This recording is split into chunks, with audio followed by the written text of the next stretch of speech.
kembali lagi, masih bersama kami Diara Disti, masih bersama dengan Pak Agung Gumelar, yang saya sedang naik helikopter. Enggak. Helikopternya lagi rusak. Helikopternya lagi antri Pak ya. Banyak yang mau pakai helikopter. Yang namanya Jakarta kan katanya macet di mana-mana. Orang selalu ngeluh macet. Padahal nyari kerjanya di Jakarta lagi. Ya. Padahal nikmat ya Pak sebenarnya di Jakarta itu ya. Ya nikmatilah, ya dinikmati saja. Jadi macet ya apa, ya mau apa lagi ya, dinikmati betul aja supaya nggak lebih pusing kita. Makanya kayaknya sekarang tuh lagi getol-getolnya pemerintah Jakarta ya, untuk relokasi. Ya. Apakah kita sejalan nih Pak dalam pemikiran? Kalau saya rasa yang namanya saya pernah sama Pak Ahok ya, gubernur ini pernah waktu di Incheon ya, di waktu Asian Games, beliau kan akan menerima bendera tuan rumah tuh. Saya di sana satu mobil berdua sama beliau selama 1 hari itu ngobrol. Saya katakan sama Pak Ahok ini, Pak Ahok saya bilang ngurus Jakarta tuh sebenarnya nggak terlalu susah. Ya. Tinggal saja bersihkan aja yang kumuh-kumuh itu. Ya. Indahkanlah taman-taman yang ada di Jakarta itu. Jadi, karena begini filosofinya, ya, di satu tempat yang kotor, yang kumuh, yang gersang, ya, maka di tempat seperti itu ya, sifat masyarakatnya pun akan panasan. Akan terbawa. Senggol sedikit, badik, berantem. Ya.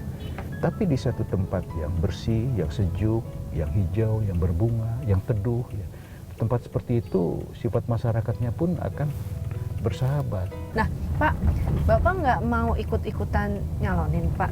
Nyalon apa? Gubernur, Pak. Kan lagi hits banget kayaknya untuk gubernur 2017, Pak.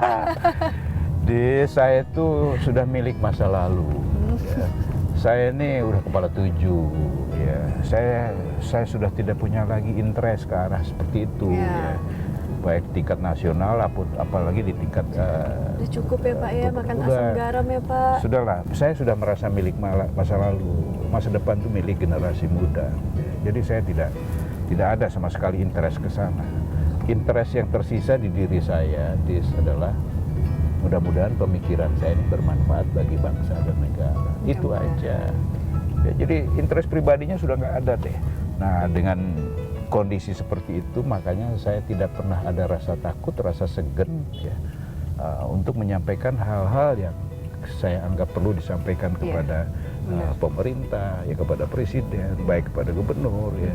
Lah ini berarti kalau kita masih ngomongin yang panas-panas deh di Jakarta, udaranya juga pasti ya, lagi terik juga nih. Udah cukup berimbang belum sih Pak antara pemimpin-pemimpin yang akan maju sekarang yang Bapak lihat? Di mana? Di DKI? Persaingan DKI. Udah cukup berimbang belum Pak? Ya lebih banyak yang ingin berambisi jadi pemimpin di DKI ini sebetulnya lebih bagus. Berarti sejauh bahwa keinginan itu adalah keinginan untuk mengabdi ya. Bukan hanya keinginan hanya sekedar untuk kepuasan berkuasa atau tujuan lain, tapi pengabdian ya. Sejauh bahwa itu untuk mengabdi, saya rasa lebih banyak lebih bagus ya.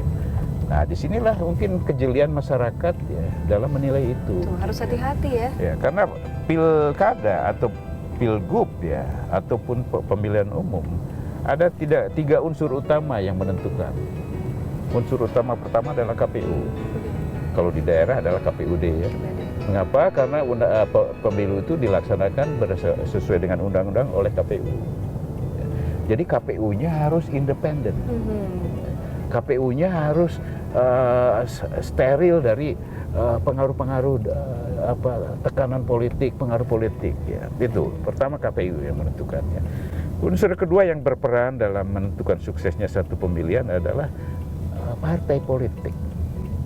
Mengapa? Karena rekrutmen kepemimpinan dilakukan oleh partai politik. Disinilah partai politik harus dewasa dalam menentukan siapa yang akan dijagokan. Kadang-kadang kelemahannya ya selama pelaksanaan selama ini, partai politik ini berkoalisi hanya sekedar untuk memenangkan. Harusnya tidak boleh hanya sekedar memenangkan, ya. Tetapi harus bertanggung jawab bagaimana yang sudah menang ini bisa membawa daerah ini maju. Jangan hanya sekedar untuk menang, setelah menang ya dibiarkan. Udah, pas. Gubernur dan wagubnya berantem bukan urusanku lagi. Iya. Tidak boleh begitu. Iya. Ya. Kalau begini terus kita sulit mendapatkan pemimpin yang benar. Kira-kira begitu. Kira-kira begitu. Ya. Karena ini udah di Jalan Diponegoro, setelah ini udah deket lagi nih kayaknya akan sampai di lokasi tujuan Bapak untuk meeting. Dan kita lanjutkan nanti obrolannya. Bisa setelah Bapak meeting berarti nanti ya. Jangan kemana-mana, tetap bersama kami. Ademit, Bapak Agung Gumelar. Ya.